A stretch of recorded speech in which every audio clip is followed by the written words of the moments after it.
कक्षा 12 हिंदी काव्य। हम महादेवी वर्मा जी द्वारा रचित गीत पढ़ रहे थे। गीत का दूसरा गीत लगभग 2 पैराग्राफ हो गया था। चलिए तीसरे पैराग्राफ को देखते हैं। दूसरी होगी कहानी शून्य में जिसके मिटे स्वर, धूलि में खोई निशानी, आज जिस पर प्रलय विस्मित, मैं लगाती चल रही नित, मोतियों की हाट ओ चिनगारियों का एक मेला, चिनगारियों का एक मेला। चलिए कठिन शब्दों का अर्थ देखेंगे, फिर प्रसंग, उसके बाद व्याख्या। विस्मित का अर्थ होता है आश्चर्यजनक। हाट का अर्थ होता है बाजार। शून्य तो जानते ही हैं। फिर चिनगारी जो आग से निकलती है। और कोई इसमें कठिन शब्द नहीं दिख रहे हैं। चलिए अब हम प्रसंग पर ध्यान देंगे।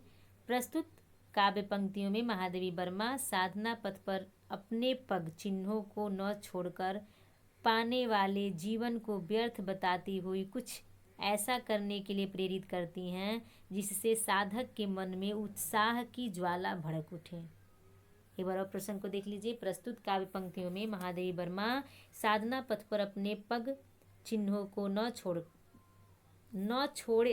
पाने वाली कह रही हैं कि साधना पथ पर अपने पग यानी पैर के चिन्हों को न छोड़ पाने वाले जीवन को व्यर्थ बताती हुई कुछ ऐसा करने के लिए प्रेरित करती हैं जिससे साधक के मन में उत्साह की ज्वाला भड़क उठे।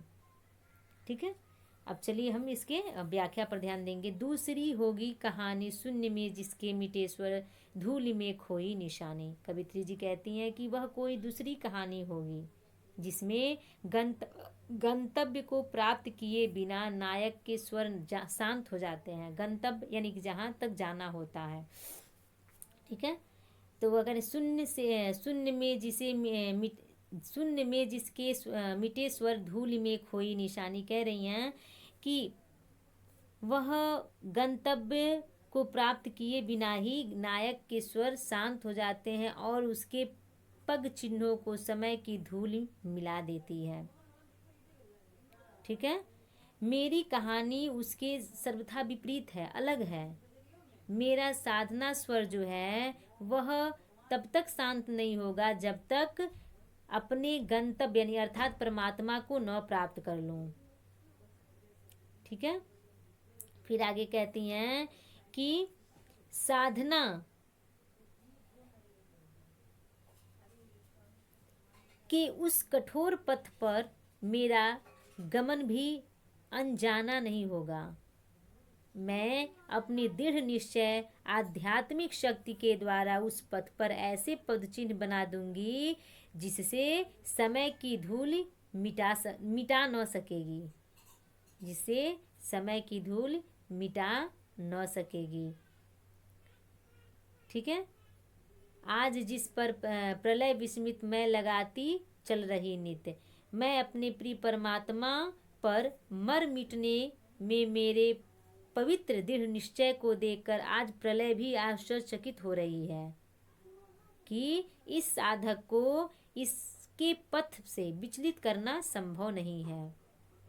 मोतियों की हाट और चिनगारियों का एक मेला। मैं अपने उस प्रीतम को प्राप्त करने के लिए अपना आंसू रूपी मोतियों का खजाना लुटाने के लिए उसकी हाट लगाती चली जा रही हूँ। हाट माने बाजार लगाती चल रही हूँ।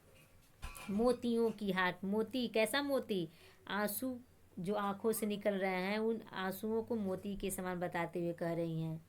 मेरे आंसू रूपी मोतियों के उस मेले की चमक दूसरे साधकों के मन में मेरे जैसे दृढ़ निश्चय की चिनगारियां भड़का देगी, जिससे वे भी अविचलित रहकर साधना मार्ग पर अग्रसर यानी आगे बढ़ते रहेंगे, अपने गंतव्य को सरलता से प्राप्त कर सकेंगे। आसान है, कठिन नहीं। बार और इसके अर्थ को देख लीजिए। कवित्री कहती हैं कि वह कोई दूसरी कहानी होगी जिसमें गंतव्य को प्राप्त किए बिना यानी लक्ष्य को प्राप्त किए बिना नायक के स्वर शांत हो जाते हैं। नायक अर्थात पथिक, पथिक के स्वर शांत हो जाते हैं और उसके पद चिन्ह को समय की धूल मिटा देती है। मेरी कहानी उसके सर्वथा विपरीत है। मेरा साधना स्वर तब तक शांत नहीं होगा जब तक मैं अपने गंतव्य अर्थात परमात्मा को प्राप्त न कर लूं। साधना के उस कठोर पथ पर मेरा गमन भी अनजाना नहीं होगा। मैं अपनी दृढ़ निश्चयी आध्यात्मिक शक्ति के द्वारा उस पथ पर ऐसे पद चिन्ह बना जाऊंगी जिसको समय की धूल मिटा न सकेगी। अपने प्रीतम परमात्मा पर मर मिटने के मेरे पवित्र दृढ़ निश्चय को देखकर आज प्रलय भी आश्चर्यचकित हो रही है कि इस साधक को इसके पथ से विचलित करना संभव नहीं है। मैं अपने उस प्रीतम को प्राप्त करने के लिए अपना आंसू रूपी मोतियों का खजाना लुटाने के लिए उसकी बाजार लगाती चल रही हूँ। मेरे आंसू रूपी मोतियों के उस मेले की चमक दूसरे साधकों के मनों में यानी मन में मेरे जैसे दृढ़ निश्चय की चिंगारियां भड़का देगी, जिससे वे भी क्या हो जाएंगे, अविचल रहकर साधक मार्ग पर आगे बढ़ते रहेंगे, अपने गंतव्य को सरलता से प्राप्त कर सकेंगे। इस पद्य में अर्थात इस पंक्ति में साधक के दृढ़ निश्चय को सफल अभिव्यक्ति मिली है। ठीक है, चलिए अब हम आगे बढ़ते हैं, यानी अगले हम पैराग्राफ को देखते हैं।